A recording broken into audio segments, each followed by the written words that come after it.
Mhm. What's good? What's good, everybody? Welcome back to another episode of the Urban Platform Speaks. This is the Sunday Sports Edition. We got a good show lined up for y'all today. I got my man Jim, I got Clayton, and I got my man E-Man in here. We're gonna talk sports, NFL. What else we gonna talk about? Oh, and I want to touch on that situation with what's going on over at FS1. But first, let me see if my mic is our mics are good. All right, that's cool. Yeah, we good on the mics. Mm. What's going on, fellas? How y'all like those games yesterday? Uh, I like the Chief. I mean, the Texas game. Texas impressed me yesterday. That defense, man. Yeah, Yeah, they impressed me yesterday. They put Justin Herbert in his spot. Made him understand that he wasn't elite. they look like the Texans gonna be a tough out, man. If their defense is playing like that, they're gonna be a tough out. Real tough out.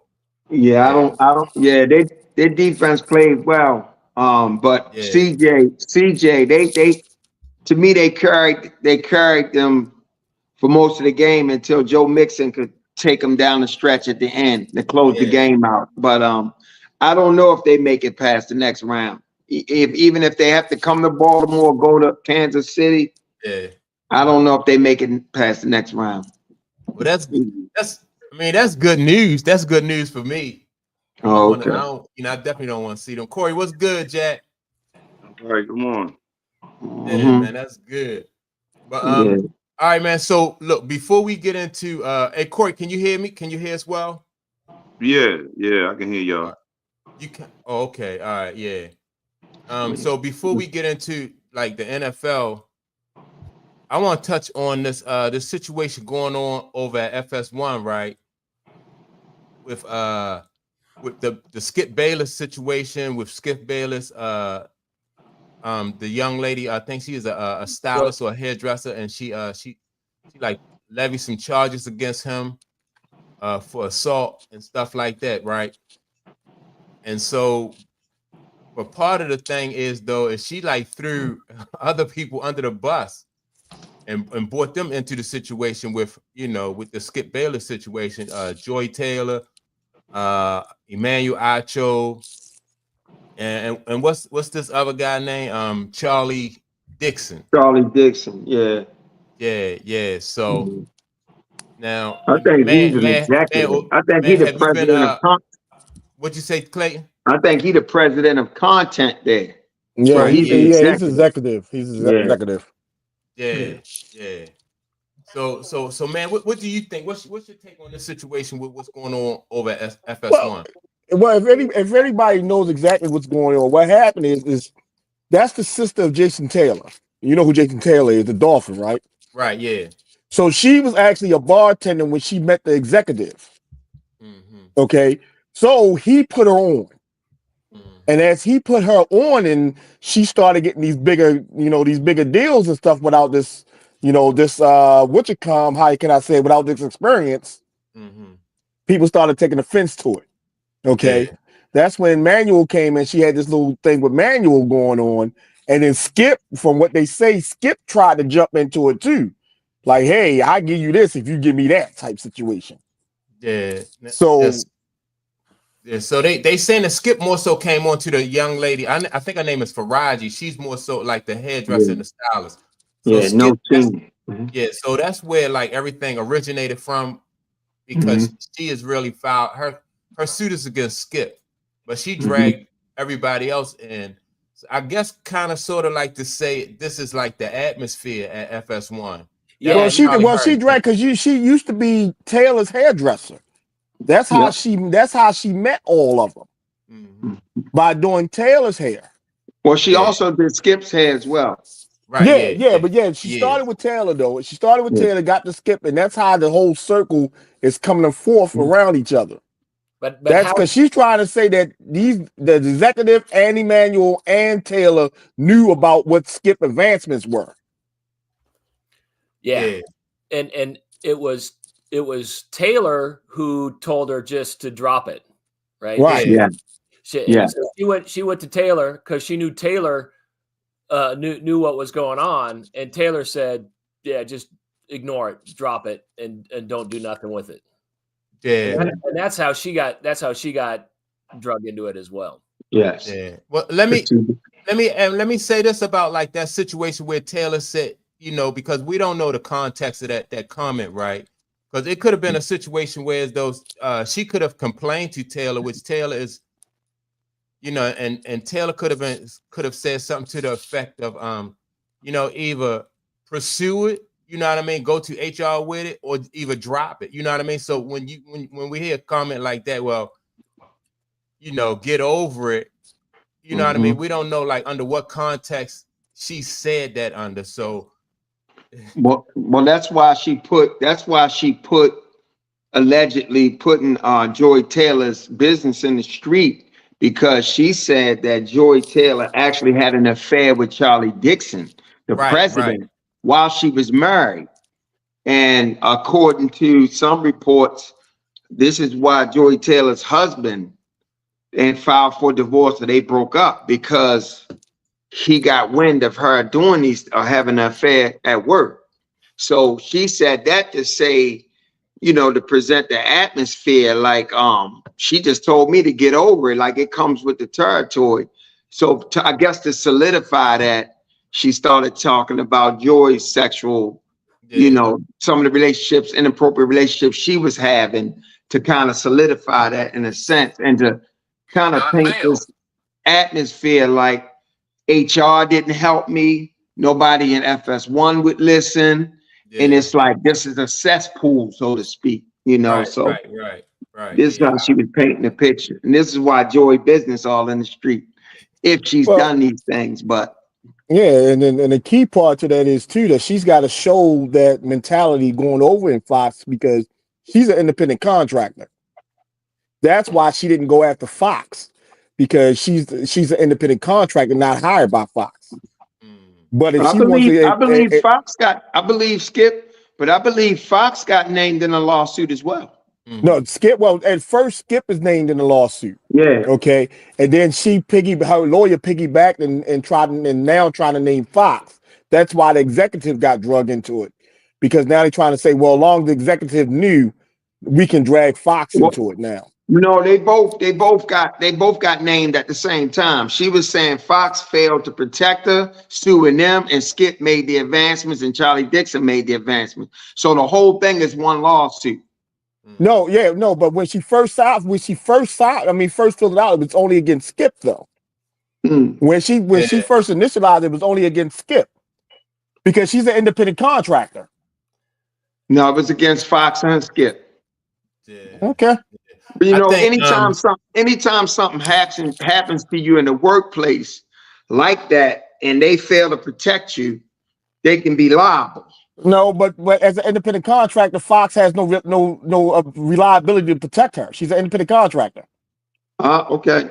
Well, I just know the lawsuit includes both of them, but you know, the lawsuit does now because Fox has bigger pockets.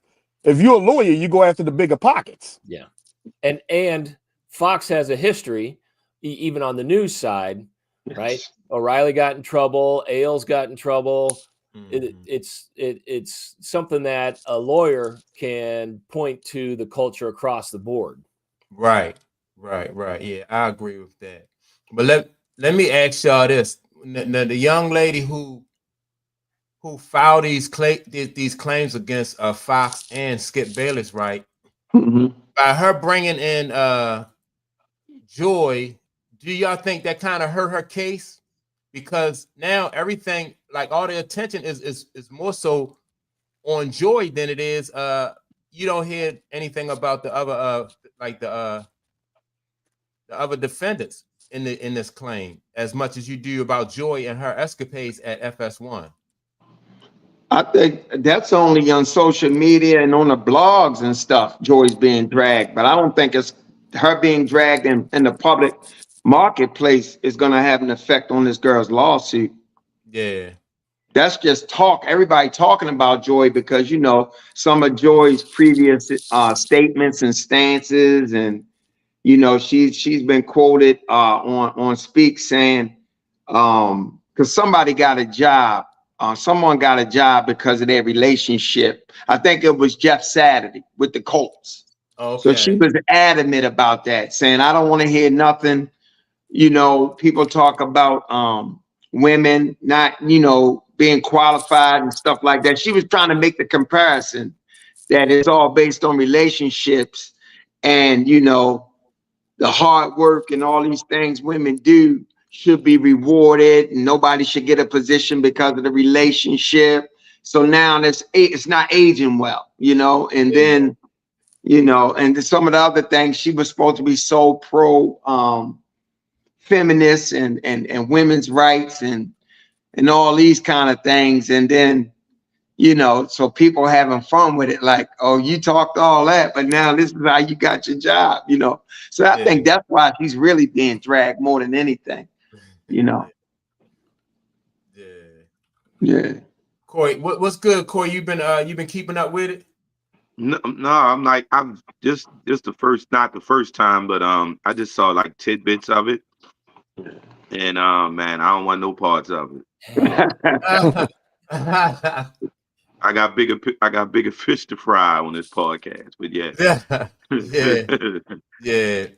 I just thought that this case was interesting, man. Like, and maybe right, Clay. Maybe that the fact that all the attention that Joy is getting is just mainly from like social media, and because I don't know if really she, you know, legally she liable for anything. You know what I mean? As far as that, like what happened to that lady. But I'm gonna tell you what it possibly did. It possibly opened up a can of worms for Marcellus Wiley to actually sue them, because he used to be on that show, and now, you know, what's coming to light is that they corroborated in a sense to give her that job, and it affected him, you know. So I just heard bits and pieces coming from him, and he was saying that lawyers have been contacting him saying that he has a position and he can possibly take legal action against FS1 for him losing his spot on the show Speak. So hold up. Did he lose his spot or he left? No, he lost his spot. He lost his spot. And how did he lose his spot? I thought I saw on a podcast where he was talking about it was so toxic he left. He didn't say nothing about he got fired off of that show. They moved on from him. He said he knew Acho was trying to get his own show, and this is what they did. He believes he doesn't have action because they offered him something they knew he wouldn't take. So that was his stance. Like, they just gave me something knowing that I wasn't going to take it. Right. That covers them by saying, well, we offered them something, but they actually moved on from him on that show Speak, but they threw him a bone, so to speak. And he was like, they knew I wouldn't take it. So in his mind, he don't have action, but lawyers are calling him, telling him he does have action. Yeah, because they probably lowballed him. You know what I mean? Like, gave him some offers, like you said, that he wouldn't accept. And it just basically lowballed him. Yeah. But so Tom said, I believe Joy Taylor is a typical everyday entitled woman. It just tells me that women definitely sleep their way to the top. I'm not saying all, but when we refer to men, all men did beat the eggs. Yeah, I mean, Mike smiling. I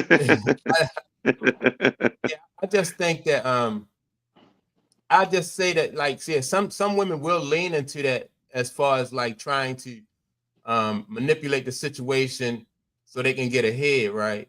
But if the only leverage that she has is the leverage that these men gave to her, like the guy, what's his name, Charlie Dixon. If he wasn't having a relationship with her, then, you know, then she wouldn't be in a position, or she had to get it another way. She wouldn't have to lean into, or have the option of leaning into her sexuality. So, you know, so what you don't agree with that, Corey? No, I'm just saying, like, it's just, you know, why now though? I mean, because I'm like getting bits and pieces of this. So I'm just trying to figure out what actually happened to her for her to, make this decision. Who the hairdresser? Yes.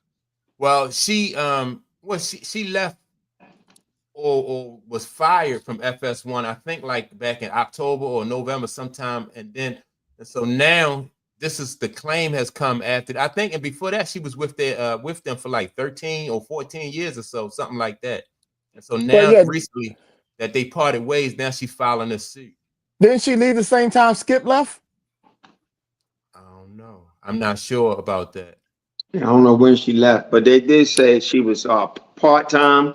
She worked part-time for Fox between 2012, 2016, and then she became full-time between 2016 and 2024. But I don't know if Skip left or she left. I don't know how that played out. And also, remember, man, Skip and Charlie Dixon was named in the lawsuit. So that puts Fox in it. Yeah. Well, I mean, technically, no. That doesn't put Fox in it. That puts the other two complainants in it. But they can sue Fox, but it doesn't put Fox. They are. Yeah, they doesn't technically put Fox in it. Okay. You know, that's like you and I in a car. We get in a car accident, and somebody decides to sue your company because you were in the car. You know, they got to physically name Fox in that as a company. Okay, here's some information. So once they cancel Undisputed, that's Skip's show.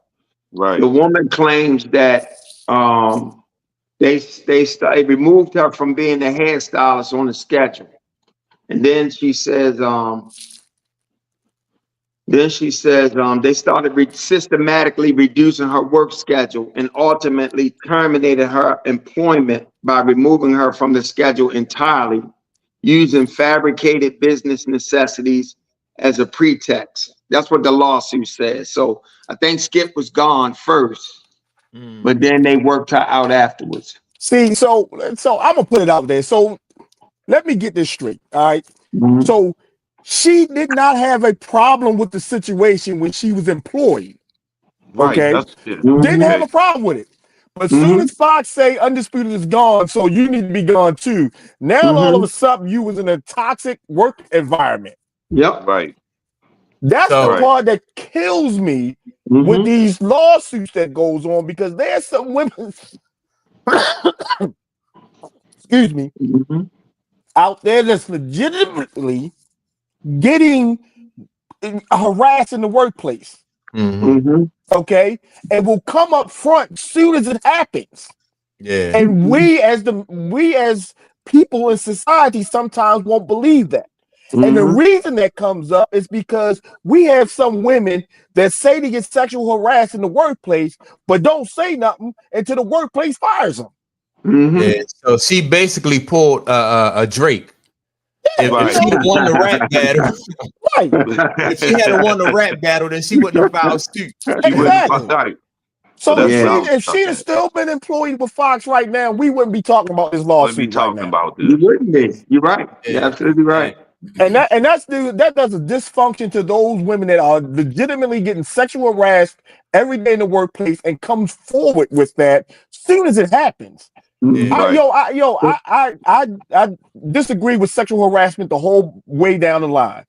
But when it happens, you say something when it happens.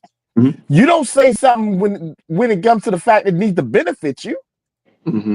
So I mean, I don't know. Mike, I think that's another reason why, Mike, that all you hearing about is Joy, because the general public, a lot of people don't believe that Skip offered a 1.5. And it's a lot of people feel like what Man just expressed, that, you know, they don't know how strong her case is, or they don't really put a lot of faith in it, because like Man said, after she gets fired. So, but the one salacious thing that's there that the blogs can run with is Joy sleeping her way to the top. Right. You know, and that's how our culture is. You know, that's where the culture at. And you actually, know, talking about that shit. And that's a better story. Yeah. You see how that part, you see how that part of the lawsuit is just ballooning right now. Yeah. So I wouldn't be surprised is Stephen A. Smith get named somewhere down the line because Man, he knew that's somewhere where that knew somewhere that knew somebody else that knew somebody else. I'm telling you. right. Yeah, Mhm. yeah. This is right. Yeah. I This mean, you sound don't like know how ESPN. deep that rabbit hole go. You know what I mean? When you talk about people doing these kind of things to get jobs and stuff like that. And We so don't know. Give him a Tom second. said, can I ask you one question? Do you think that Molly on First Take slept her way to the top? Because I don't believe she's a great moderator or even a good on Let's Talk, right? And so I mean, I don't know. I just think that it's hard to say like how she got the position that she got, but I do think like it create a situation where like almost every woman in sports media, like they get questioned, like, are you here because you're attractive, or are Yeah, But see, are you legit? it's a it's combination. right, and the reason I like that, Clayton, when you said that, is because the simple fact is, let's talk about the core audiences of these shows, okay, which are men, Amen. okay. Amen. You have men talking about sports, okay, and so that's where they bring theirs. But what's the other thing that brings men attention? Attractive women, Yeah. okay. That's the other thing that brings men attention. And if you can get an attractive woman that knows a little bit about sports, you know what I'm saying, you can put them in the forefront, in the limelight. Because he's right, she's not a moderator at all. I mean, she's terrible doing her moderations. You know what I'm saying? But the simple fact is, you know, she can say enough to keep her interest because she's cute. Mm-hmm. And she got her start on the NFL Network. Who, Molly? Right. Yeah. Yeah. Well, Yeah. you know Yeah, what though? I just think that now I think the networks kind of put themselves in this position because you can have an attractive woman that knows about sports. I don't think that Joy Taylor don't know about sports. I think she grew up in sports because of her No, she knows. brothers and her father. So when I listen to her takes, I know that Joy Taylor know what she's talking about. Well, no. See, it's not the point of what Joy Taylor knows now. It's the emphasis is what Joy Taylor knew when she first started. Now, remember, they pulled. She grew up in sports, though. No, right, but they pulled it. She was a bartender. Mm-hmm. She was a bartender when she got her position. They pulled her from a bartender, but it does. Because look at the legitimacy of the people that actually go to journalism school and got degrees in journalism, got degrees in sports, and you know what I'm saying? That's why John Starks used to bag groceries before he got his job with the New York Knicks. You know what I mean? Like where you come from, it don't matter. She grew up. She had a brother who played Pop Warner. Her brother played high school. He played. So she was around brothers and a father. So she was around all that from day one. But did John Stocks go straight from being a bag grocery bags to the NBA starter? But that was part of his. But did he do that? That's what I'm saying. Right, but that's what I'm saying. They're looking at her journey. And they trying to say her journey may not make her look as professional as it should, because you have ladies that's going through degrees and all the other stuff, whereas though she comes from being a bartender, and let's face it, being Jason Taylor's sister helped a lot too. Yeah, that's true. You know what I'm saying? So we fight about the fact that Bronny was in the NBA because of her father.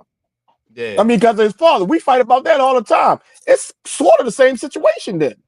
She's talking on a talk show because she knows people and she's been around it. Does that make her legitimate? Yeah, but when you listen to her takes, though, in your opinion, when you listen to her takes on that show, do you think that she know what she's talking about, or do you think she's being fed information? I think she's been fed information the whole way through. No, I think she legitimately knows some of what she's talking about. I think they don't. I think anytime she has an opinion on a subject, his opinion is given to her about that subject. That's the way I hear it. That's the way I hear it. Now, who you talking about, Joy or Molly? I'm talking about Joy. No, I give Joy a little bit more credence than I do Molly. I listen to some of Molly takes, and I think that like some of her takes are probably just like basic and just don't have any real sports depth to them. But I think Joy knows a little bit a lot more about sports than Molly. I get So, that. but why would that make her legitimately a sportscaster then? And and what you were saying is because she grew up around sports and she did that and she did this.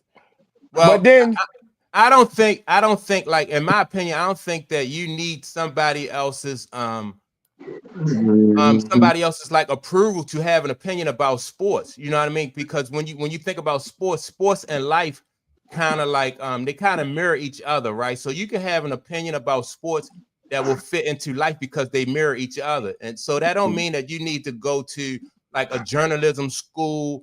And if you look at it like this, right?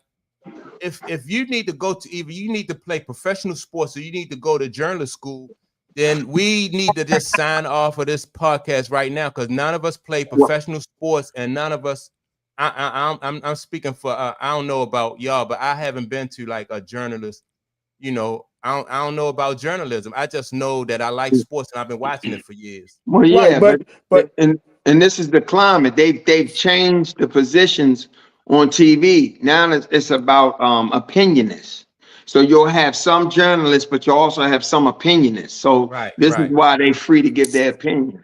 Right. And you don't need a journalistic background. Right, which is legitimately correct. But when you go into a top tier show like that is and everything, you can't complain about who she is because of what she's doing. I mean, she's at this point now. Do you think okay, let me ask you a question. If she didn't know Jason Taylor, if she wasn't sleeping with the top executive at Fox, do you think she would be on that show? You said if she didn't know. I can get into that. If she wasn't Jason Taylor's sister, if she wasn't sleeping with the top executive at Fox, would she be on that show? I think that helped. I just wish would she be on there? I don't think she would be on there. Probably not. Yeah, well, yeah. I think her relationship with her brother and the relationships he has probably got her hired at Fox. Now, working her way on the show, at least got her into that room. And see, this is what I think. The relationship with her brother got her to the relationship with the top executive. The top executive put her on Fox and said, hey, you cute, here's a job for you, and let's run with it. Right. Because any other time, I think she wouldn't have had a chance getting a top show like that.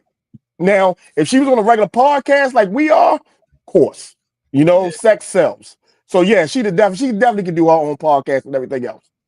But far as her being in the position that she is in now, to me, she got that position because of who she knows, and they put her there, not because of talent she's running. Yeah. Well, so how long has she been on the program? What you say, man? I mean, Corey. How long has she been in this position? How long has she been on the show? She's been on there for a few years now.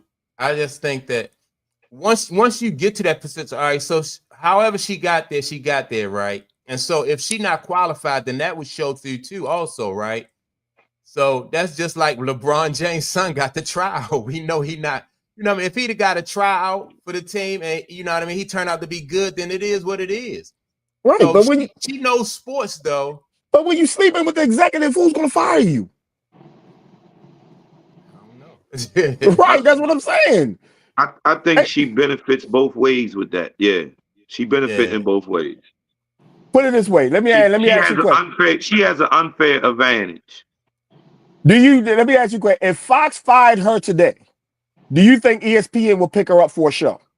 I don't know. I know that she said that if they fired her, she would do the same thing that this other lady is doing. She would have a claim that says that she was harassed in the workplace. Me too. Yeah. So, allegedly, they're saying that she said that to the young lady that I would need to them if I don't get what I want. Right. That's all alleged. Right, which is crazy because if that's happening to you now, you put it out there now. You don't put it out there once they fire you.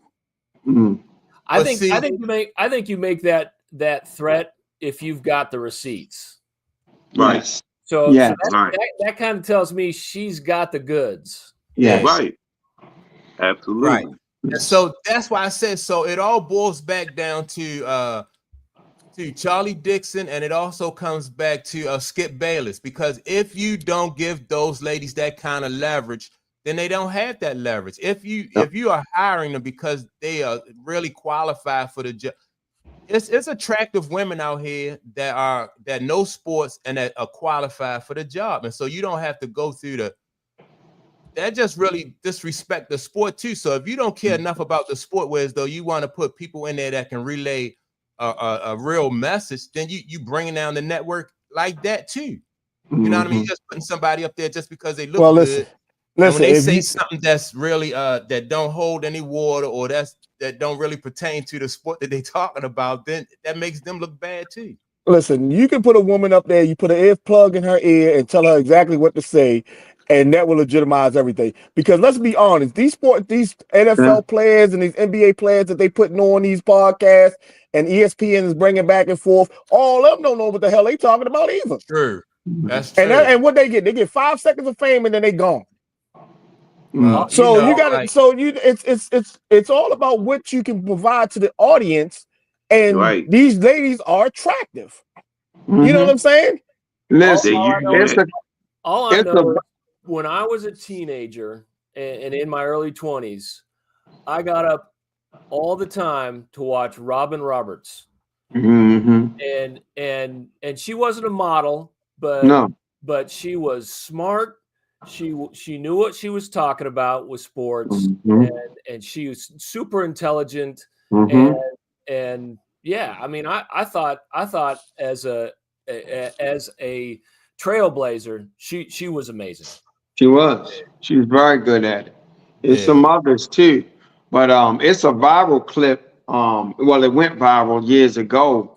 When Molly was on the NFL Network, they took her and you know how they give you an example. They want to show you with their little artificial field. They want to go through some plays and try to break down what the scheme should be. They had Molly hiking the ball in his mini skirt. I remember that. To Terrell Davis. So it's a lot of that, man. That tongue-in-cheek thing, the sexuality. We all know that. You know, we all know it. What is the young black lady that used to work for ESPN that has her own podcast now? That was Jamel Hill. Jamel Hill. That's what Jamel Hill. Yeah. So, she was claiming the same situation. Like, yo, it got to the point where they didn't want my opinion. They just wanted me to be sexy on air. Right. See, I don't think she got hired because she was sexy. Me personally. No, I don't think so. She was a journalist. She went to Michigan. She was a journalist. Yeah, she was a journalist. She's a legitimate journalist, right? Yeah. But see, that's what I was trying to bring forth. She's a legitimate journalist, and ESPN wanted her to be more sexy, had more sexuality to her to what her statements were. She didn't want to do that. She wanted to keep being where she was, being a legitimate journalist in sports. Yeah, and so she do her own thing. She have her own platform and stuff like that. Jamel Hill, right? Right now she does. People respect her opinion because they know that she knows what she's talking about. She knows sports and stuff like that. Didn't they cut ties though because she was very vocal about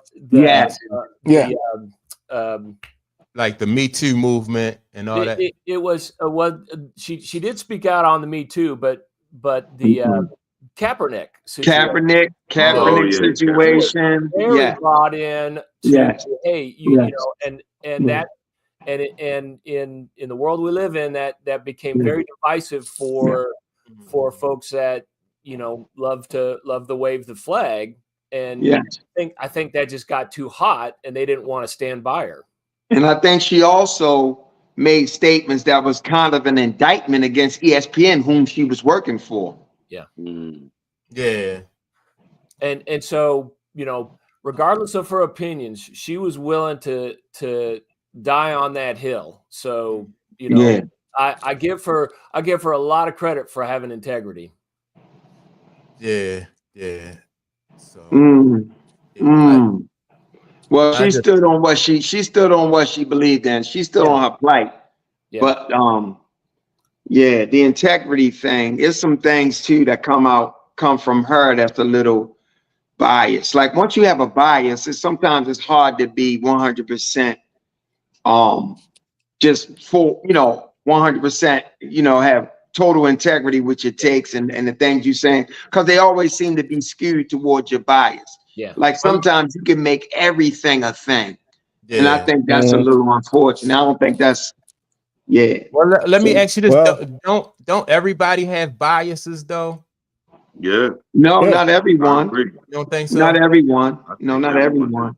So, It's a lot of people in the media have biases, but there are some people that's absolutely neutral. yeah, but I think that even a person that is absolutely neutral and like, or they try to be absolutely neutral in every situation, they can be like they can be kind of like used to promote a certain, you know what I mean? Because people know where you stand on certain issues, then they can kind of use you in the way that they want to use you to promote a certain issue. And see, Well, when you say, and just like you said, when you say bias, to me, that bias word just means opinionated. And you know, some people be opinionated and will vocalize it. Some people will be opinionated and won't say nothing about it. They'll just go with the flow. You know what I'm saying? So you can be opinionated and your opinions express a neutral point of view. And you can express things on both sides of the coin.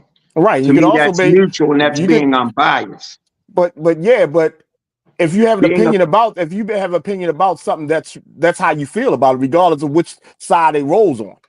Well, opinion can be an observation. You can share your opinion per what you're observing and saying per this, per that, but not choosing a side. Right, but your observation would not necessarily be my observation. Like the prime example, some people say Jordan is the best NBA player. Some people say LeBron is the best NBA player. Right. You know what I'm saying? And it's just what people think about the situation. So when you hold that, right? So let's say you say LeBron, I say Jordan. So now when we talking about the two, my opinions about LeBron are going to be biased because I'm pro Michael Jordan. That's my point. That's my point. That's my point.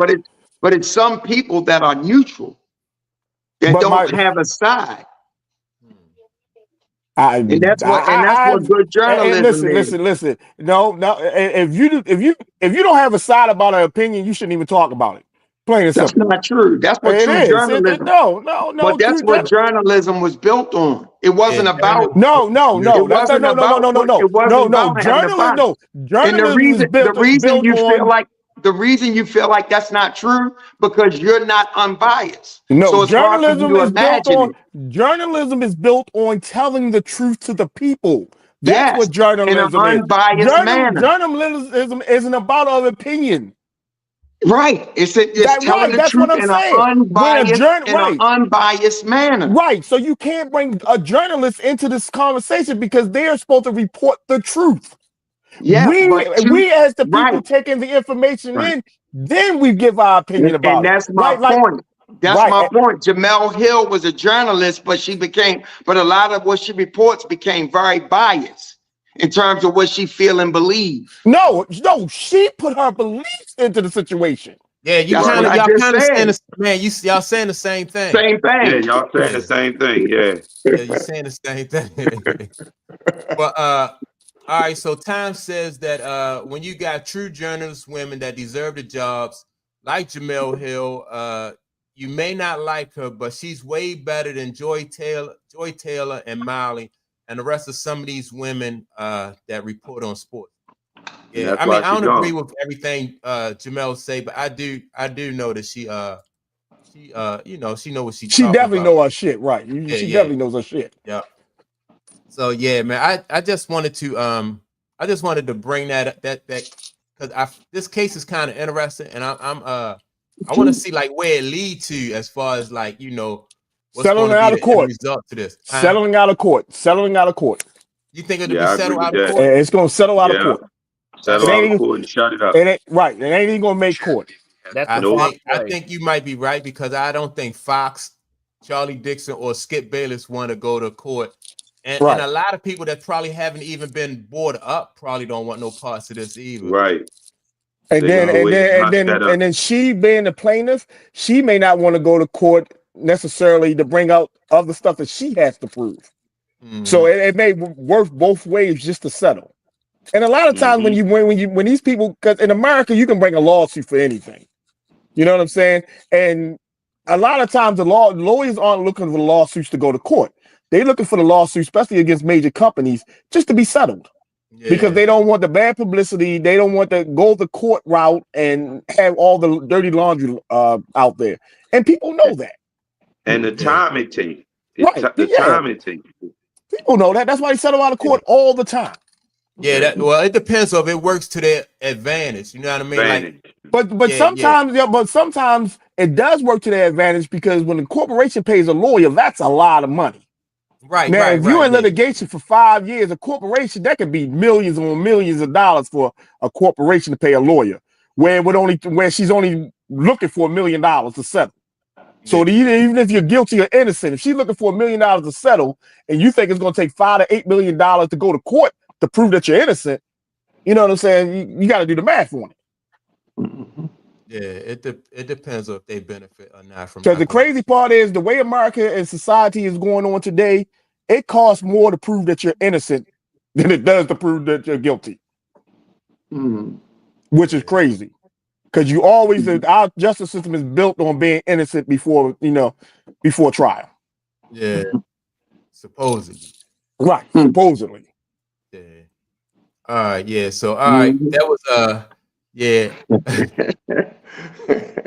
I just thought I speak on that for a little bit, but now let's go to the NFL. First of all, I want to start with the games that was played yesterday, right?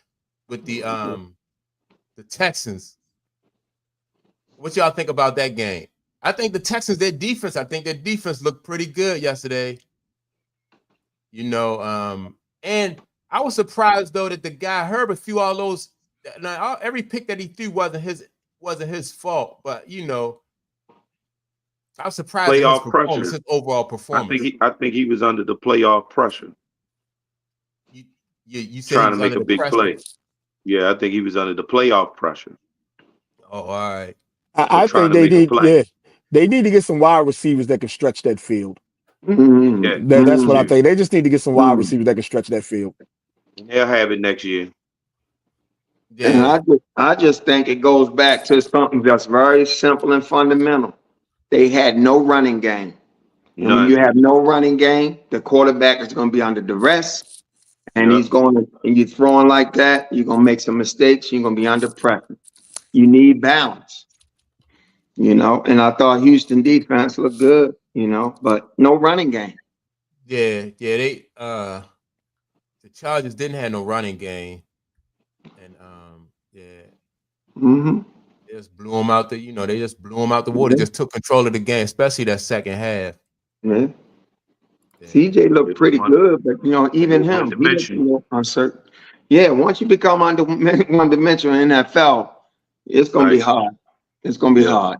Yeah, it's gonna be hard. So I just looked it up. CJ Stroud has played now in 3 NFL playoff games, and Herbert has only played 2. And that CJ looked like he was the more experienced playoff quarterback. But CJ had a lot, but he had a lot of. They had a lot of stability. They had a lot of help. Like, you know, I mean, I'm not saying that CJ didn't look better. I mean, he looked better, but understand if you flip it, and Houston can't get anything on the ground, they one-dimensional. CJ would have looked just as putrid as Justin Herbert looked. Yeah, you know. I mean, the pick six. Is definitely make you look great. It takes the gas out you. Yeah.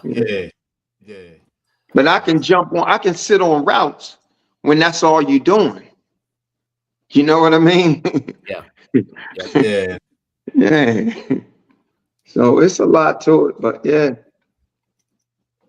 Yeah. So moving forward though, for the Texans, right? Do y'all think they're gonna be a tough out for the next team? That you don't think so? You think this stops right here for them?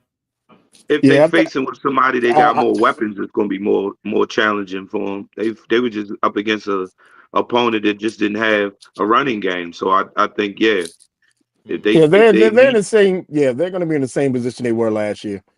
You know, they win that first game, they get to the second game, and they just outplayed, outmanned, outclassed. Right. I mean, losing the divisional round. Right. I mean, look at their two options. If Buffalo lose, they got to play Baltimore. If Buffalo win, they got to play Kansas City. Right. Houston ain't coming out the divisional round. Yeah. They just don't have enough. They just don't have enough. Yeah. I hope you're right, though. It's just that I just always feel like defense now.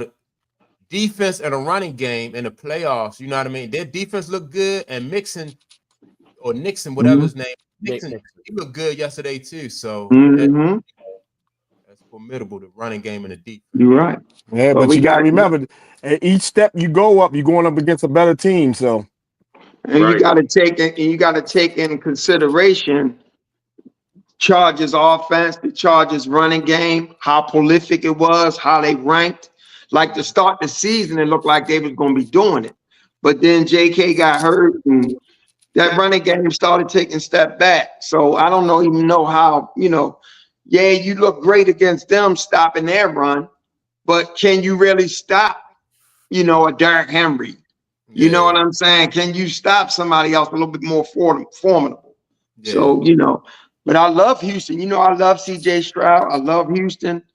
I think he's a good kid, a good story, but yeah. And then when you go against Kansas City, you got Kareem Hunt, Pacheco, they coming down your throat. Yeah. And then you got old boy Patrick, manipulating your pass rush and stuff. So yeah, that's gonna be tough, man. All right. What about the Steelers and the Ravens, man? What y'all think? What y'all think about that game? You're going to go. It went the way everybody thought it was going to go. Yep. Yeah. They was going to step on their necks and keep it moving. What no doubt about that. Yeah. Right. Ravens hit them in the mouth in that first half, and Steelers just didn't have an answer. Then now the Steelers did come back out. And a good coach team is going to make adjustments. They made adjustments. They got back into it a little bit, but yeah, it was too much. I would say if you really look at that game, the first drive that the Ravens had, what was it, like 11 minutes or something like that for that first drive? That would put Pittsburgh on their heels. That defense was out there for so goddamn long before the offense even touched, and then the offense get out there and go 3 and out. And everything we talked about yesterday happened. Yep. Yes. Yep. Yes. The running game was working. Lamar was hitting. For a while, Lamar was just running his butt off. Yeah. And then that opened up some passing, and yeah, it was just downhill. That's it. Yeah, and it goes back to truth. Pittsburgh has no running game. This is why you go 3 and out.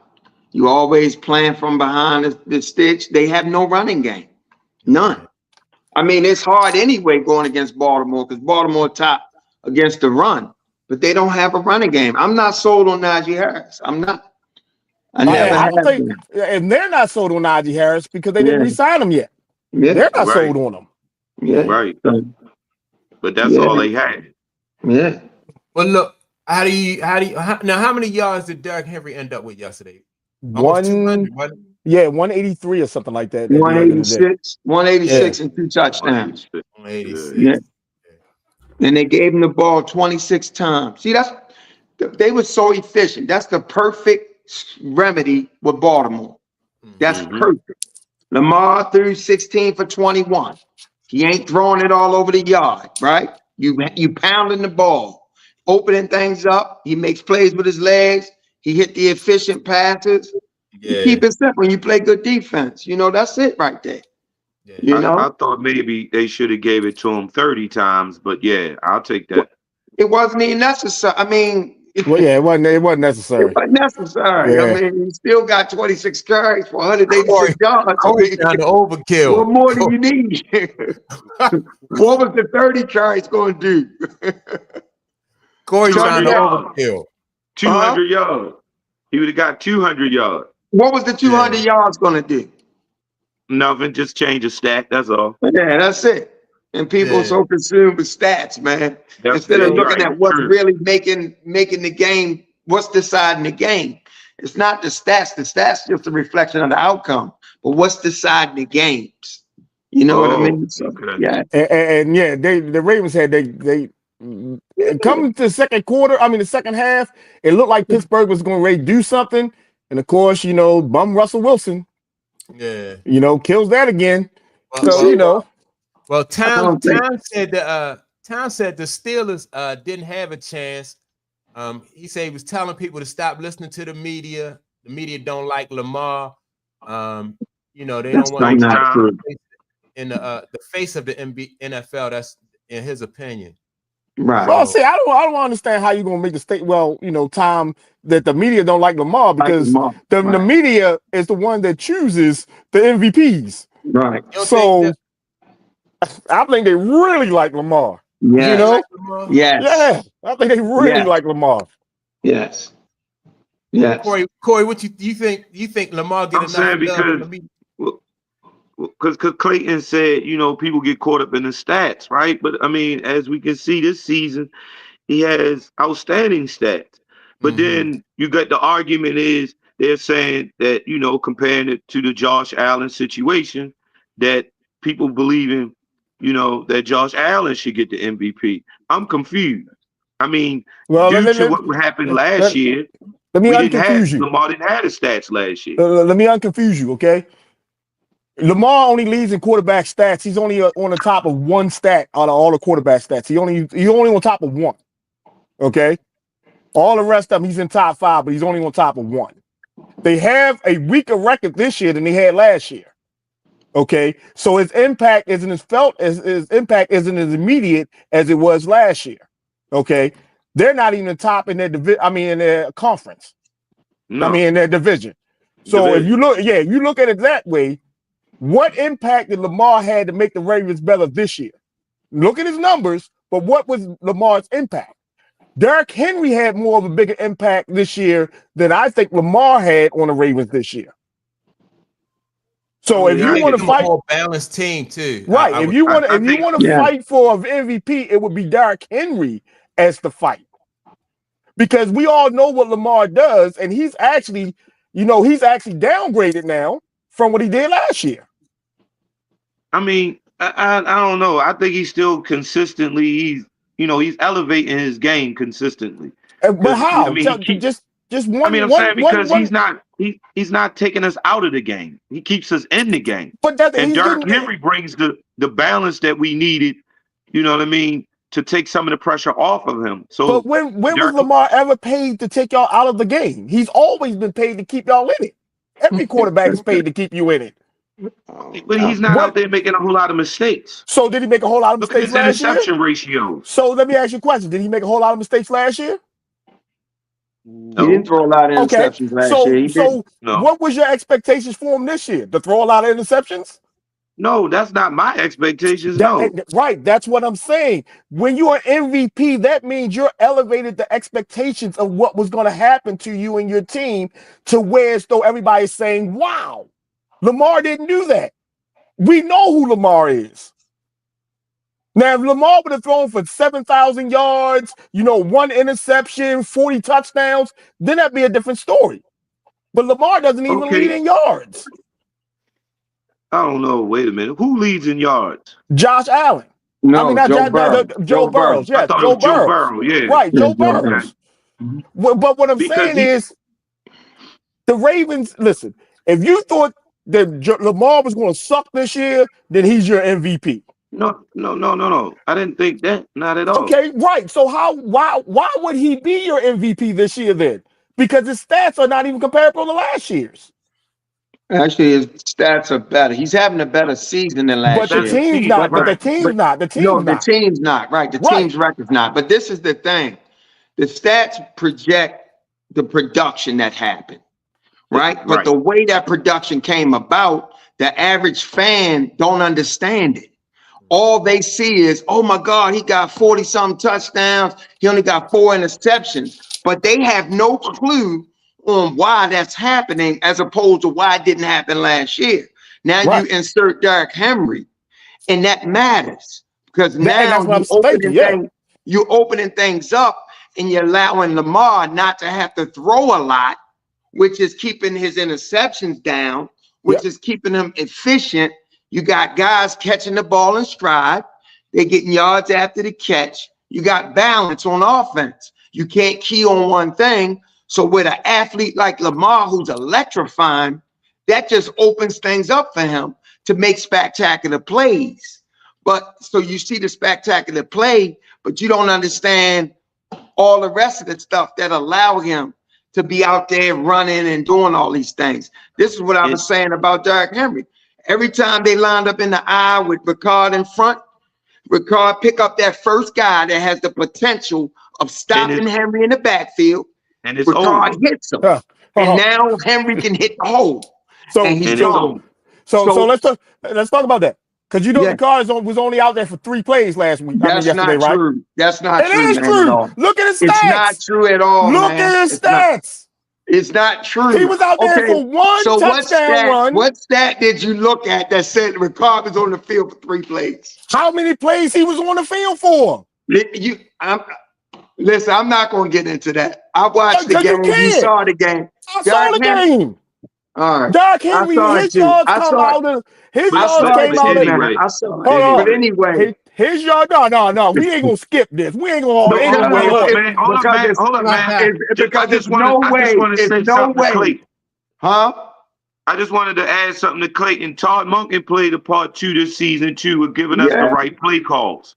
Well, So that also helped, because last year we doing things differently, play calls wise, than we did. You know what I mean? So that also contributed to what you're saying about Clayton.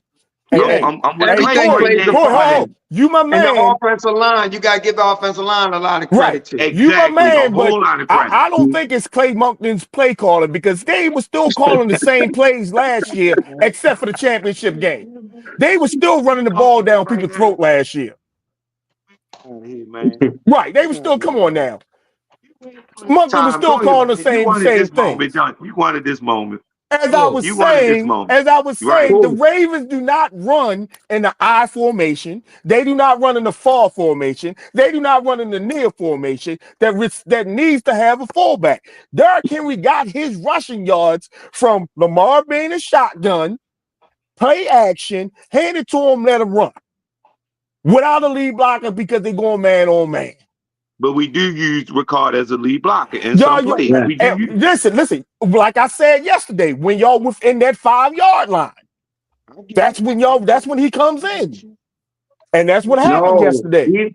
It's out there in the middle of the. I'm not gonna get it. He was there, but you're not going to see. Oh my God, yo! Come on, yo! We was in the middle of the field using Ricard. Yeah. Name one play. I watched the whole game. Name one play. It was the 4. Which one was it? It was like a 3rd or 4th and short in the middle of the field. Okay. Yep. But like I said, when they need short yardage and they in the 5, that's when that fullback comes in, and he ain't coming in on 3rd and 7. He's coming sometimes in on 1st down. Yeah. Okay. All right. But he's irrelevant to the Ravens. That's not true. That's not true. Right now they got a report rate giving them grades out, and they saying Patrick Ricard was the unsung hero last night. Come on, man. What the hell said that? Come on, bro. Come on. I'm just looking at the report card. Where you Ravens ride the hard start in the playoff to win over the Steelers. I'm just looking at the report. Nickelodeon is giving you looking at Nickelodeon right now. This is Baltimore Ravens report card from the Baltimore Russell Street report. And okay, man, look it up, man. Look it up. Yo, I know it. Yo, I watched the game. And I know he comes in on short downs, and within the 5-yard line. It's all good, bro. It's all good. He's not a major. Put it this way. Okay. Anybody could have ran that play. Okay. That fullback position is a dead position. No, it is for a lot of teams, but not for Baltimore. And he's a very much an integral part of the run game. That's all I'm saying. Let me ask, okay, so we watched the game. Let me ask you a question. On all of his big runs, on all of Henry's big runs, was he in on any of them? Yes. Which one? Which one? Oh my goodness, man. Exactly. But we can't run the footage, man. We can't run footage yet, man. Yeah, I can't go back to the exact. Right, we can't go back. Come on, man. Okay. You can't talk about it. You can't say something about it. I watched the game. Okay. You right. Derrick Henry main runs came off of Lamar. Hey, Michael, what did Tom say? What Tom say, Mike? What right here? You want to go back to his last statement or this statement right here when he this said statement right here? Oh, he said, I grew up, let me see, in a Tom Brady, Peyton Manning, and the media treated Peyton Manning like he was Michael Jordan. Every time Tom Brady won, was pissed. So he trying to say that Lamar is Tom Brady, is really Tom Brady, and Patrick Mahomes, I guess, is like Peyton Manning. Not even close. Tom, you got some good opinions, but you ain't even close with that. Lamar has to win something first to be even mentioned with those guys. Those guys you mentioned are all Super Bowl winners, gone to Super Bowls. Lamar has just won his third playoff game. So Lamar is now 3-8. 3-4, I thought. 3-4. Yeah, 3-4. So come on now. He has to win it first now. You know, he beating Pittsburgh, don't put him up there now. You talking about greats now. Talking about greats now. Come on now. Oh man. All right, so we can ready to move off of the Ravens, right? And so before we move off of the Ravens, though, what y'all think? How far y'all think the Ravens can go, though? And you think the Ravens can go all the way? Yeah, and this is what I was just about to say. This is the year that the Ravens have to do it. We talked about that yesterday, right? It's you got to put up or shut up, and if they do it, this solidifies the Ravens because they got to go into Buffalo and they got to go up against Josh, and if they climb that high, then they got to go into Arrowhead and beat the monster that is Patrick and the machine. And if they do that, then everything Time says comes true. He becomes at that level that the expectation is of Lamar. Right. But that's a murderer's row, man. Listen, I think they're playing for Harbaugh's job. Yeah. If Harbaugh does not get this done this year, Ravens fans going to be calling for his head. That's just they might be. They was calling for his head last year. When they lost the championship game, they was calling for his head. Yeah. I don't know. Every time we lose a game, we calling for his head. Yeah, I don't know. Right. If they have to play Buffalo, because there's a chance they don't have to play Buffalo if Buffalo loses today. But if they play Buffalo and win, and then lose to Kansas City, I'm not sure they're calling for Harbaugh's job. Right. But let me ask you a question. You think the Ravens can get better? What do you mean? Do you think the Ravens can get better? You think next year? They don't do it this year. What will make them better next year?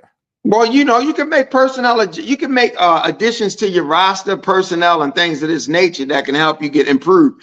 It may not necessarily be about getting better as a coach as it is things lining up and aligning for your team. Sometimes you just get the bad bounce of the ball. You get players that don't execute in certain moments, things of this nature. So just because you can still, like a coach, sometimes, let's take, for instance, when they won their Super Bowl in 2012, the prior 2 years, they was knocking on the door. They didn't change coaches and they didn't even change personnel.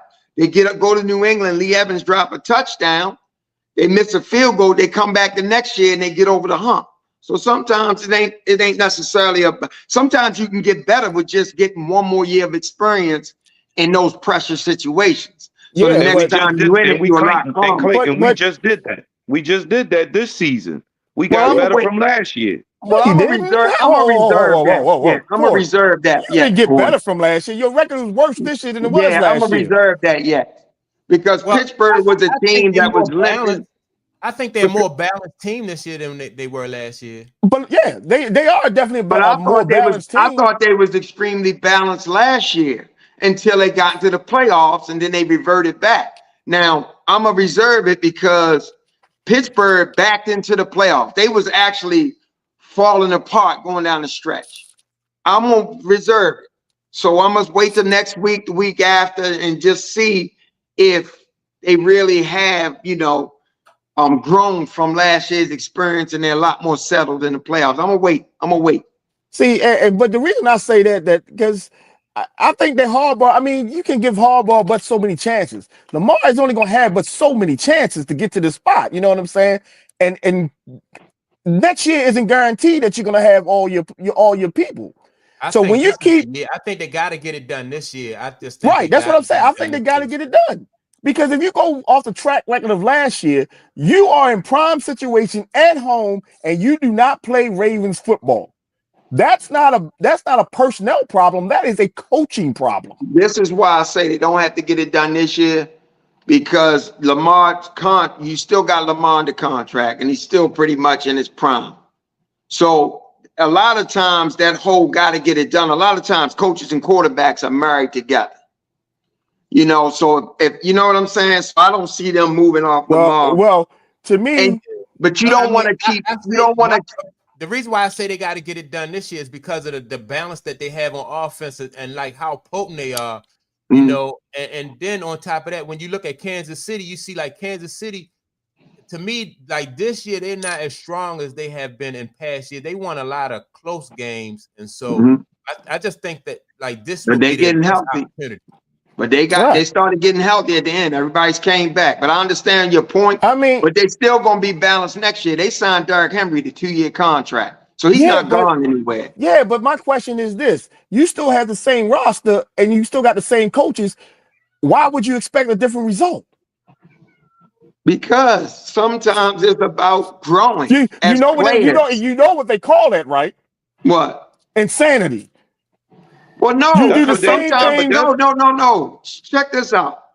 When a person comes in the league and they're young, the game's moving fast. They say he's young, the game's moving fast. Give it time for it to slow down.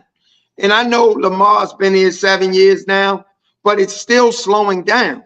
So, and these players on the team, Zay Flowers is still young. Rashad Bateman is young. Likely is young.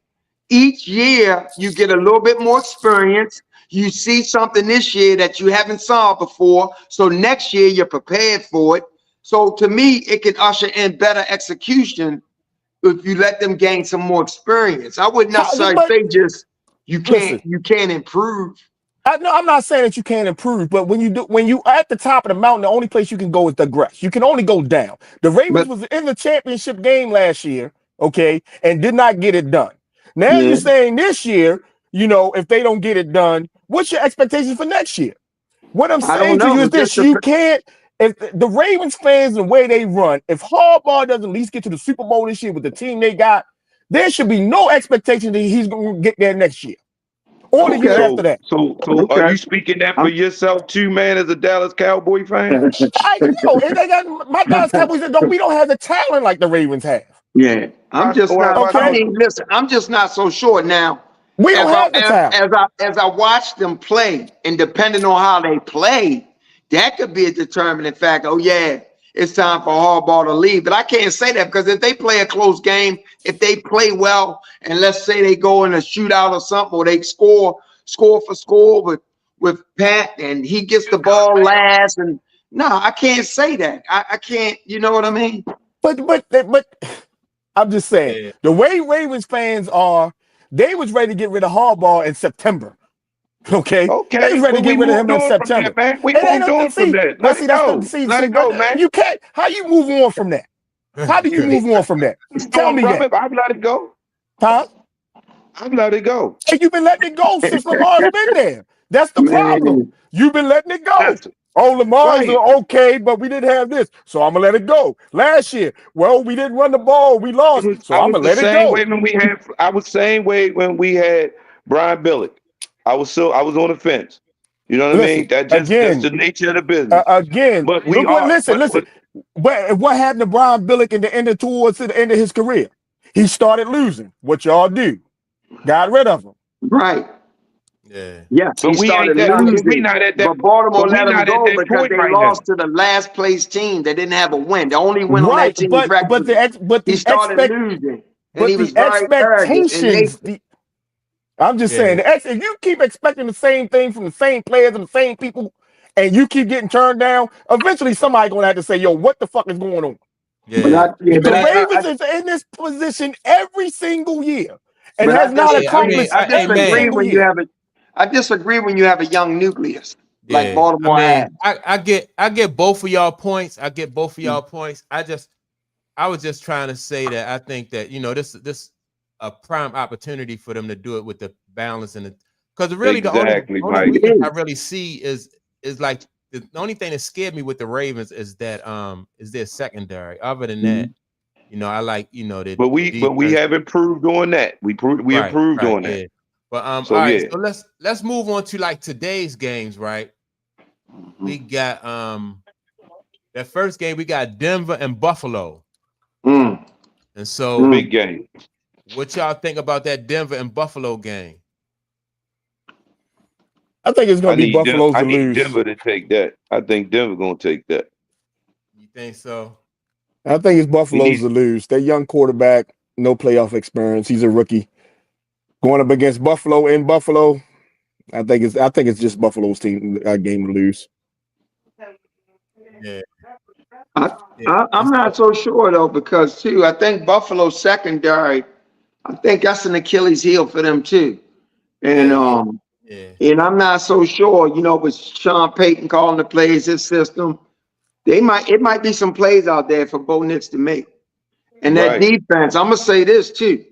They got a bona fide shutdown corner. And what's his name? Sertan Junior. And and Buffalo don't have a bona fide elite number one receiver. No. So this might and they running game is solid, but this might be a challenge for Buffalo. Even though Bo Nix lacking experience, he also seems like he's unconscious and he's not fazed by the big moment. And you got an experienced head coach on the sideline. So the only reason I think Buffalo do advance for the matchup, Lamar Josh. But other than that, this is gonna be a tough game for them. Yeah, it really is. You look at Denver. Denver is ranked. Let me see. Denver is ranked in the top defenses. Like I think they like top 5, right? Yeah. It ain't gonna be no cakewalk for Buffalo. Not at all. Hey fellas, I am so sorry. I got an emergency. I got to take care of it. All right. Sir. All right. Thanks, man. fellas. All right. Yep. Hey, Corey, be controversial for me, man. Somebody take over controversy. Somebody take over controversy for me, gentlemen. Bye. All right, guys. Later. Yeah. So yeah, I don't think this is gonna be a cakewalk for Buffalo either. And so, but remember, what did you say, Jim? You said something about like these like the cornerbacks and the receiver, the defense that the Ravens gonna have to face. You know, so maybe that is the everything's is lining up for the Ravens as far as like having to go up against you know, these receivers. Like Clayton said, the Buffalo don't have a number one, and so that works to the Ravens' favor if they don't have to face somebody with a strong number one. You know what I mean? Because that's the Achilles heel when it comes to the Ravens' defenses. That's secondary. So, yeah. And so let me see. So the spread today, I was just looking it up, right? So the Bills are giving up 7.5 points. And I think I definitely think that it could be closer than that. Yeah. I think so too. And I don't know, man. Like I said, it's gonna be tough, man. I just think it's gonna be tough, man. Right. You know? I think Sean Payton prepared. He got Denver prepared for this. Yeah, and that's what Tom said. He said, I definitely got Sean Payton, who's a proven playoff winning coach, and that can make miracles happen in the playoffs. So yeah, this is what the Broncos defense can't account for. Josh Allen's legs. This dude got how many touchdowns, rushing touchdowns he got this year? Like, I think he got like 16 or something. Yeah, I thought we said 16 or 17. Something Yeah, like that. he got 16 rushing touchdowns. Yeah. So that's one thing about it, though. So yeah, they can't account for that. And I think Josh Allen's legs gonna come into play. I really do. And Pat McDermott is an excellent defensive-minded coach too. Buffalo plays solid defense too. So, and you on the road, Denver got to go on the road in that environment. Anybody know what the weather's going to be today? Say that again. Anybody know what the weather's going to be up there today? Yeah, I don't know. I'm gonna check. Yeah. But Denver's mile high. They get some cold weather too, though. Right. Yeah, So, I don't know. But it's gonna be interesting. I definitely think Josh gonna have to use his legs. So what time does the game kick off? Noon. I think that's the 1 o'clock game. Yeah. 1 o'clock. Yeah, they got It's the 1 o'clock. It's 32 degrees right now in Buffalo. Okay. Okay. That ain't too bad. Yeah, that's decent weather. That's just so. All right. So weather. So what do y'all? So Clay, who you think you got Buffalo in this game? Only because I just think the NFL world and fans and the commentators, pundits, everybody's waiting to see that showdown between Josh and Lamar. That's the only reason I'm picking Buffalo. So the flip side of that coin is if Denver wins, then they go to Arrowhead next week. Yes. The Ravens go to Arrowhead. No, Who goes to Arrowhead? Denver goes to Arrowhead. Denver goes to Arrowhead. Yeah, Houston comes to Baltimore. And so I For a rematch game. Exactly. And I don't think the NFL cares either way because both of those are great stories. Yeah. There you go. Yeah. I'm with you right there. It's a great story. What's a great story? The rematch. The rematch. Yeah, Josh versus Lamar is a great story. The Broncos Nick's going in up back into Arrowhead to try to duplicate what could have been that upset. Right? That's a great story. Yeah, that's a great story too. But let me ask you this, Jim: which one is going to draw bigger viewership? Oh, it's absolutely Josh and Lamar. Yeah, these are the premier QBs and it's all set up and what is also leaning towards that storyline is the winner then gets to go play Kansas City. Yes. And that's even more viewership. Yeah. Right. But Lamar beat both of them anyway. So that's what I'm saying. Like what? Lamar beat Buffalo already, and Lamar beat C.J. Stroud. So I'm just saying, either way. Go ahead, Corey. I'm sorry. No. I'm just saying. I'm saying either way, it's still going to be two monumental games. However way it play out, they're just going to be great games for fans to watch. Yeah, but I'm just saying, like, they always trying to expand their brand. They always trying to peak viewership. They always trying to have more viewers than the last game. I'm just saying the quarterback thing is what the league celebrates. Right. And the conversation's been who's the MVP. Patrick Mahomes is the gold standard. It's nothing more the NFL would love to see is all three of these quarterbacks duel it out in the playoffs when the whole world's watching. That's all I'm saying. No, and I'm not disagreeing with you. CJ and Bo Nix ain't big enough for that at this point. People gonna watch because it's playoff football, but they're not. It's not gonna be a bigger audience than if Lamar goes to Arrowhead to duel Patrick, or Josh goes there, or Lamar and Josh. It ain't gonna be a bigger audience. Yeah, I don't think so. Nah. Yeah. So Corey, who you like in this game then, Corey? Denver.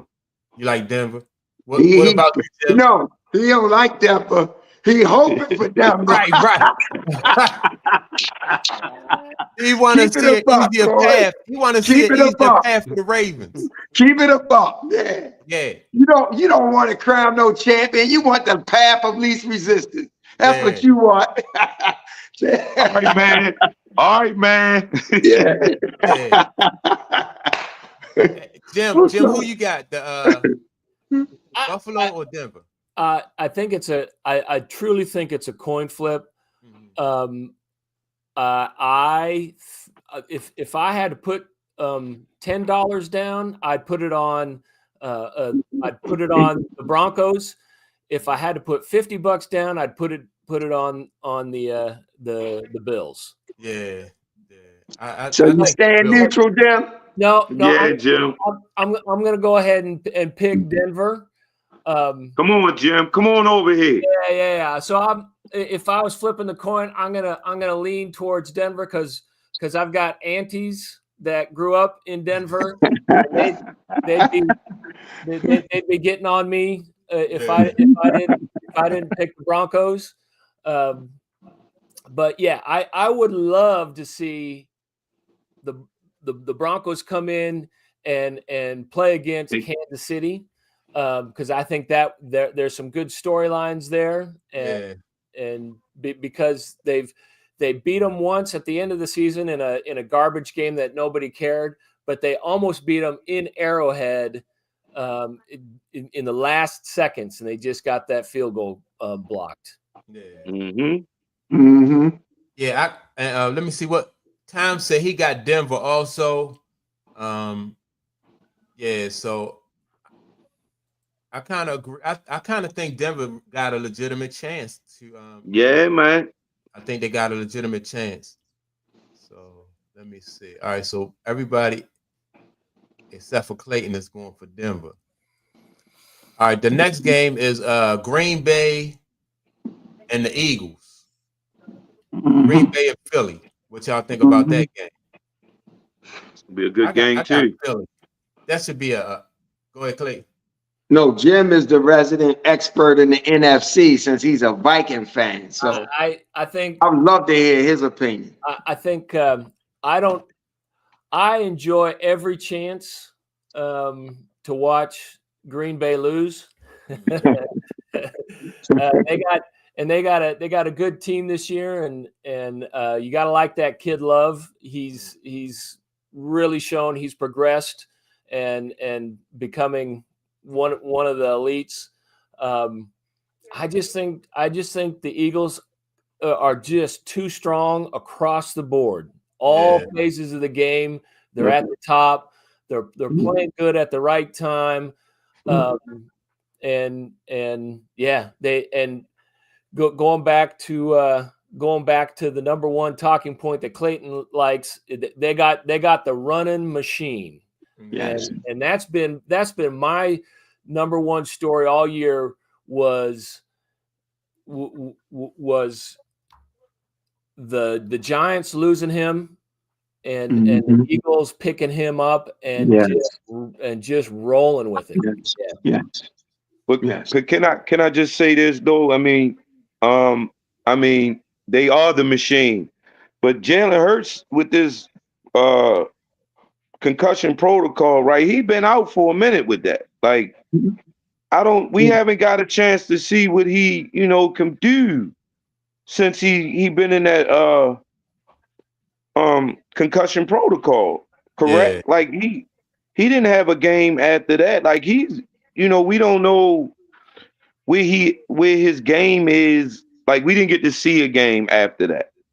So I think this is going to be a real challenge. I know they're going to have to rely on a running game, but we don't know what Jalen Hurts is going to be like. I mean, we don't have an idea, to say, is he going to skip a beat from the, because he's been on that percussion protocol thing for a week. Like, I mean, he didn't just snap up out of it then he was good. Like they was watching him for a minute. Right. He went in the protocol. And then they had a week off. It's been 2 weeks, 3 weeks to get his head clear. Yeah. Right, but I'm just saying. So now I'm talking like rhythm and the timing thing. Like, you know what I mean? Like they've been practicing. You know what I mean? They go through some of the reps, some of the plays and stuff.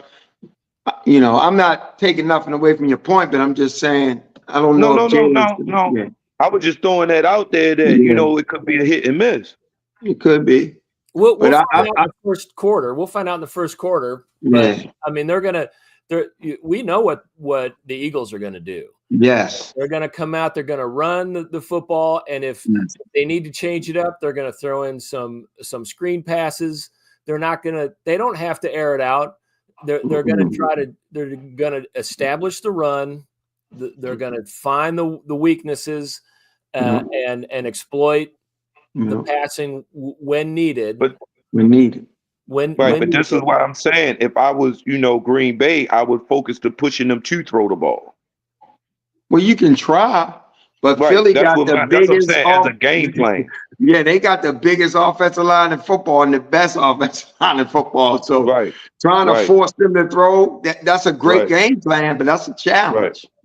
Right. You know, I like Philly because they got the #1 defense and they got the #1 rushing attack. You give me them two things in the playoffs all day and I'll take them. Right. Hey, Corey, Tom agreed with you. He said the same thing. He said make Jalen Hurts throw the football, because he's another Tua. I don't think he's Tua. He's much better than Tua. Yeah, he's much better. Jalen can throw that ball. I give Tua, but I don't know. He stay in that concussion protocol situation too, just like Tua. Yeah. He prone to get hurt.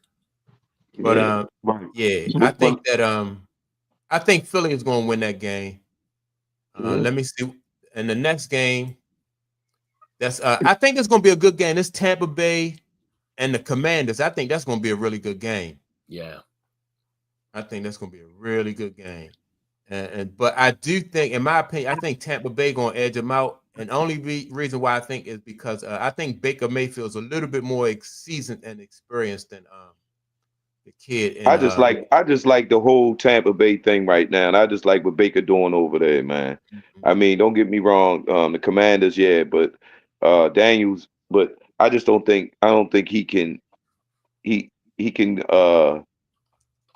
keep up with Baker Mayfield, right? I don't think he can keep up with Baker Mayfield's swag, what he got on that field right now. Baker's on a high, man. He's really got the Tampa Bay Buccaneers looking really good, and I just can't see them getting past them. Yeah. Well, I like Washington in this game. Baker having a pretty good season, but what people don't forget about is Baker that threw 16 interceptions this year, and he's prone to give you some turnovers. I think Jalen Daniels going to use his legs. I think his legs going to come into play a lot because he's a rookie, and instead of forcing the ball in, if you ain't recognizing what you're seeing, take off running. And I believe his coaching them is probably coaching them up to do that. I like Washington in this game. Yeah. Yeah. What about you, Jim? I'm gonna have to go. I'm gonna have to go with the Commanders. I mean, I like the story of Jaden. He's impressed me all year. I said it yesterday. I worry about the young guys coming in and feeling the pressure of the playoffs.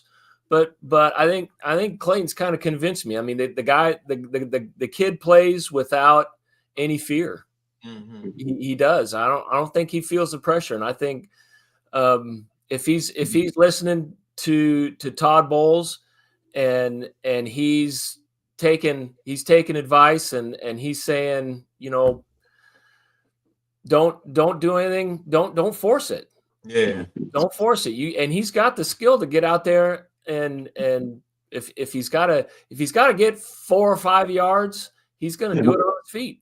Yep. Tom, he agreed. He likes. He said he really likes Washington in this game too, right? But, I'm with Corey though. I like in this game. I like Tampa Bay just because Baker Mayfield. But Clayton do bring up a good point that Baker will turn it over. He'll turn it over. Yeah. So it's going to be a good game though. I'm looking forward to it. Great games today. Great games. Yeah. Mm-hmm. 3 back-to-back slammers. Mm-hmm. Yeah. Well, Monday night. Oh man, you got to get to Monday night, Mike. What's the Monday night matchup? Let me see. It's Vikings.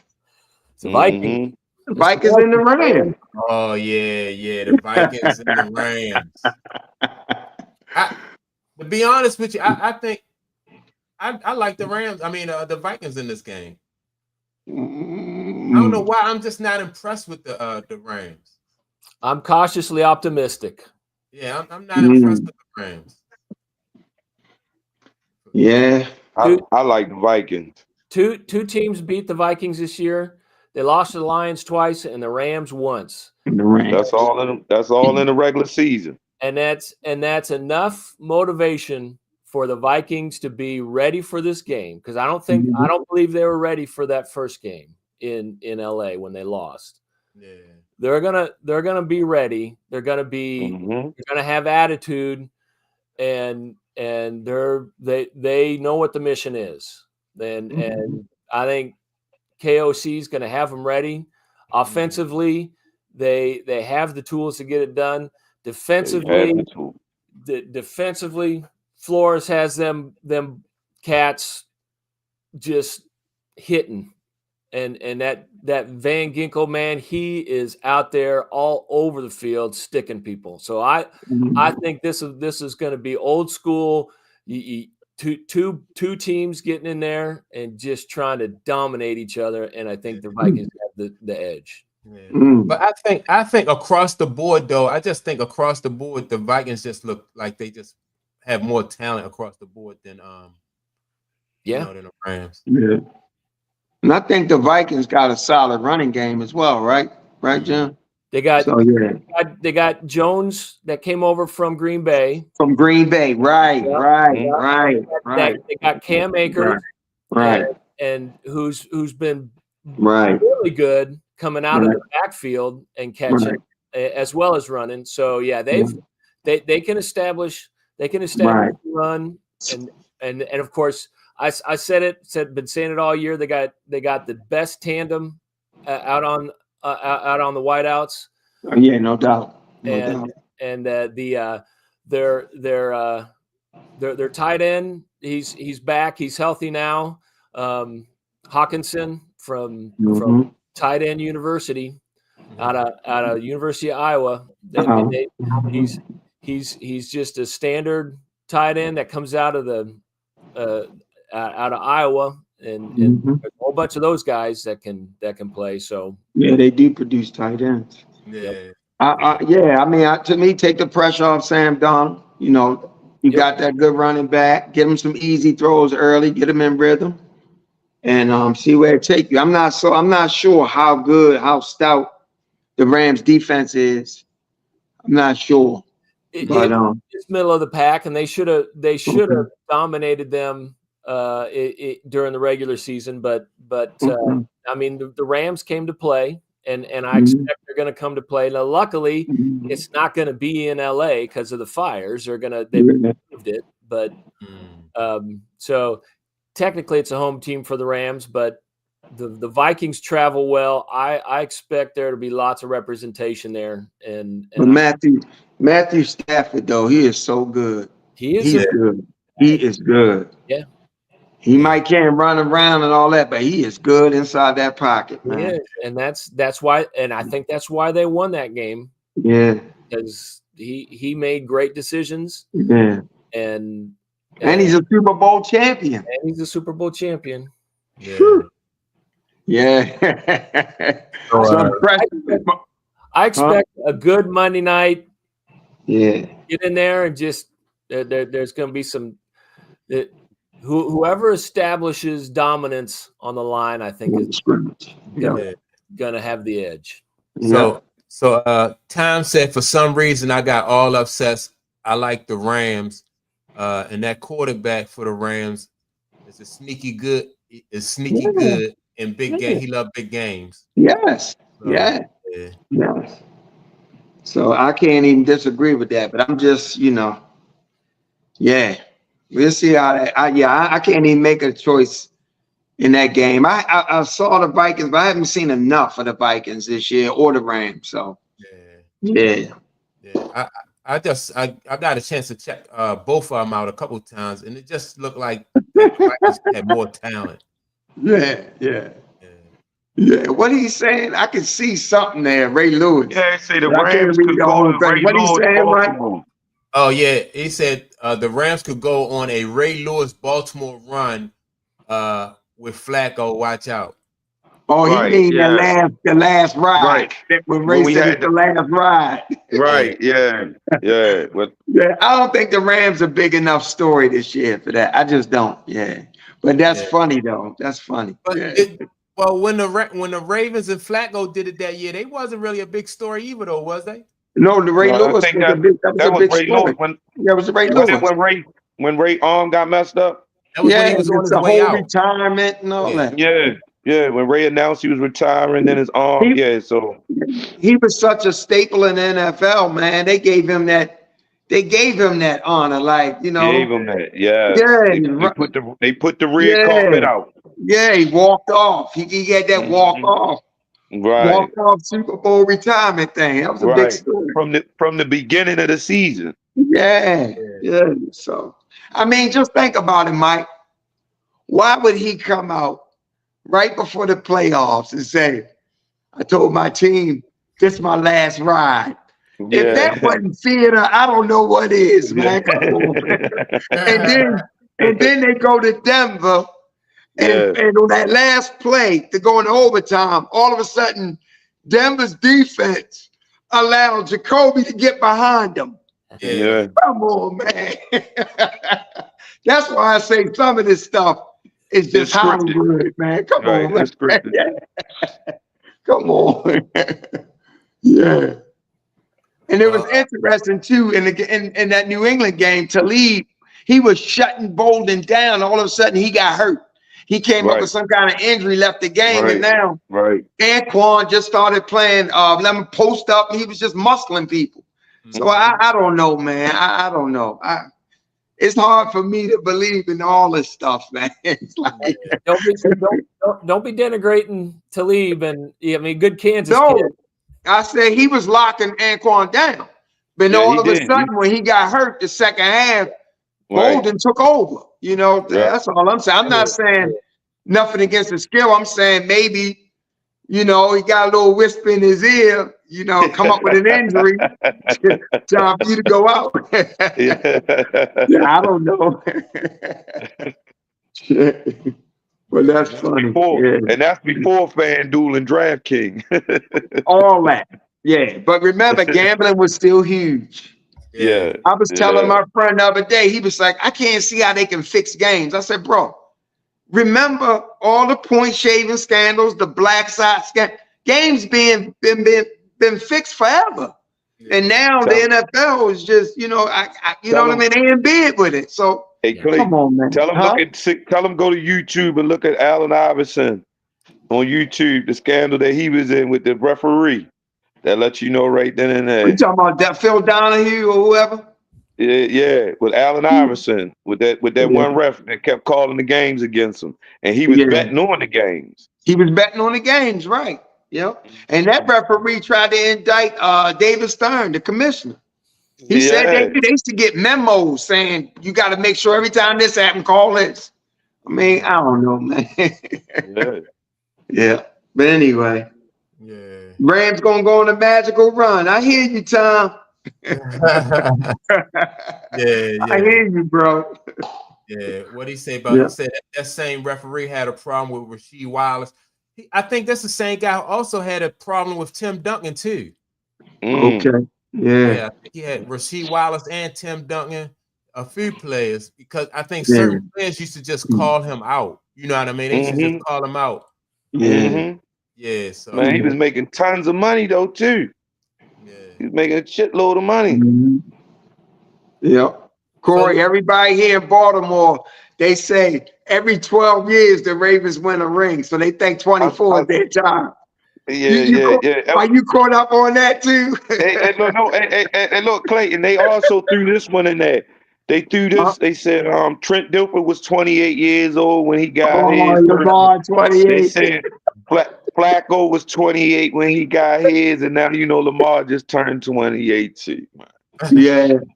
Okay.